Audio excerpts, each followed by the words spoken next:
I approach the subject of voting this way. It is not an effective use of my energy or time to affect for myself the value of autonomy or satisfaction that I would desire for myself. Though I appreciate that there is some desire to, put an end to the voting debate, and I would like to share the desire to put an end to institutions of domination. Yet I feel that to concentrate energies on moral arguments for why voting might be considered to be immoral would be less root striking as the pursuit of other avenues for discussion.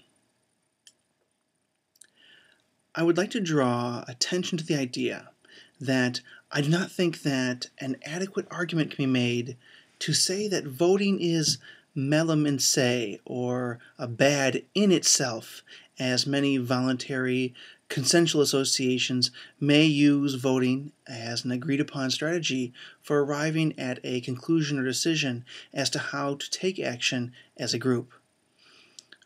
For instance, a golf club may decide by a vote where to hold their next tournament. I reason, therefore, that if voting is not melem in se, then it is not that voting in and of itself is immoral, but that particular qualities or features of the political institutions that use voting as a method at arriving at particular conclusions as to how to make decisions that is really at issue. I further reason that the difference between political institutions and private or voluntary associations is the ability to extricate or opt out one's self from the group decision, that is, the critical quality or feature that is at issue. If one could extricate oneself from a political institution's decisions or actions, then this, seems to me, would remedy the entire moral or ethical problem. If one could say, quote, I elect to extricate myself from this political institution because I do not consent to be governed by those rules, close quote. And if that decision to extricate was respected by others, particularly by the enforcers, then I would conclude that the moral or ethical problem of political domination would be remedied. However, since this is not the case, that an individual's choice to extricate from the rules of the political institution, unless one was to physically remove oneself from the territory claimed to be controlled or owned by the political institution, then there is no such complete remedy to the domination of political institutions currently. So therefore, I conclude that voting in and of itself is not immoral or unethical, but rather it is the standing threat of force, violence, and aggression to compel the obedience to political decisions, regardless of an individual's lack of or withdrawal of consent, which is the more pertinent issue. If the NAP, the non-initiation of aggression principle, is considered to be a satisfactory guide to ethical behavior, then I believe we may immediately dispense with the possibility that voting consists of either direct initiation of force or theft, and therefore only the possibility that voting consists of coercion remains. Coercion implies some reasonable threat of force. The question then may be framed as, quote, does the voter, through the action of voting itself, imply a reasonable threat of force? Close quote. I question the validity of the interpretation of voting as coercion. If a criminal syndicate, such as the mafia or yakuza, were to permit their victims of extortion and coercion the opportunity to vote for one of two mafia yakuza bosses, is it the victim that participates in this election the person who has initiated coercion, a reasonable threat of violence against her fellows, or is it the bosses or enforcers of the criminal syndicate? Perhaps the issue can be made more clear by the question, if one has the right to defend oneself from the initiations of force, coercion, or theft, then does the voluntarist objecting to voting have the right to stand at the polls and employ self-defense to prevent others from voting? And if not, why not?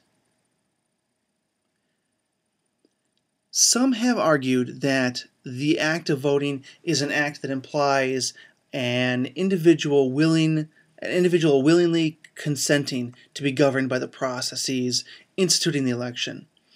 However, I would argue that there is no evidence that would necessitate this conclusion by the act of voting alone.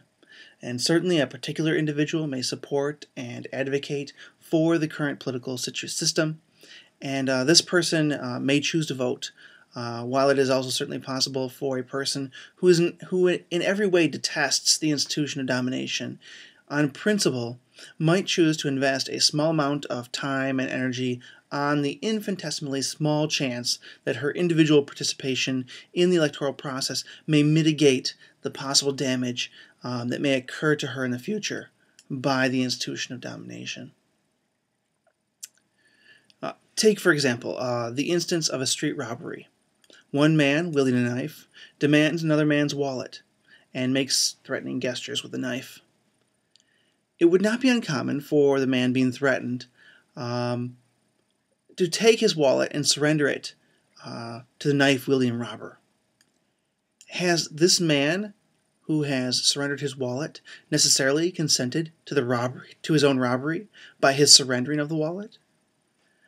And it is certainly possible that the man, feeling compassion for the robber, might willingly be gifting his wallet, but it's more likely that the act was an act of capitulation in order to mitigate possible damages.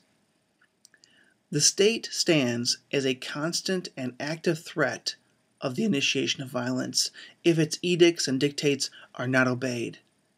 This situation of constant threat of violence creates a quagmire of ethical analysis. The man confronted by the knife-wielding robber may well be within his rights to stand on principle and choose to ostracize the robber. However, some have argued that since voting is the election of an agent who will, by necessity of an institution of domination, initiate aggression against non-consenting parties, then therefore voting is itself an act of aggression. However, I would reason that this argument fallaciously assumes agency when no such agency is in evidence. The politician can in no way be said to be the agent of those who elected her, as the politician may act against her constituents' interests. An agent that works against the interest of her principles is a fraud. An agent who can be foisted upon her principles without their consent is not an agent at all. Inasmuch as the individual who votes does not herself determine for herself which person shall act as the alleged agent, the determination is decided by a vote and not the individual herself. And the individual who votes cannot dismiss her alleged agent, and that alleged agent may in fact work against her interests. There is in fact no agency in evidence, and therefore the voter cannot be said to be electing an agent neither for herself nor for others. Some have also argued that the act of voting legitimates the system. I would assume that most persons reading this already deny that the current political system has any legitimacy. So therefore, how could the act of voting grant legitimacy to an illegitimate institution of domination? How can an individual that has no right to initiate aggression on others ever grant that right to an institution of domination? How can an individual grant something that the individual does not possess?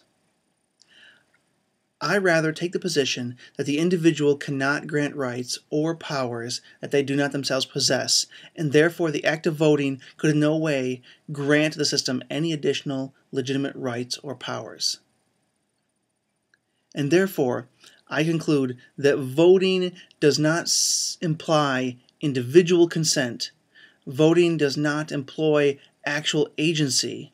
Voting does not, in itself, voting qua voting, directly entangle innocent bystanders, and therefore voting cannot grant any legitimacy, rights, or powers to the institution of domination. Voting is merely a political pageant or charade. It is the means by which the state alleges legitimacy, but this allegation is merely marketing or public relations. It gives the serfs the illusion of empowerment. It sets the serfs up to blame themselves if the institutions of domination oppress them. It sets up conditions for political factions to waste their time and energy fighting amongst themselves while the institution of domination itself is relieved of scrutiny. Voting may indeed be a farce, but I am not convinced that taking part in farces is in and of itself unethical. Thank you.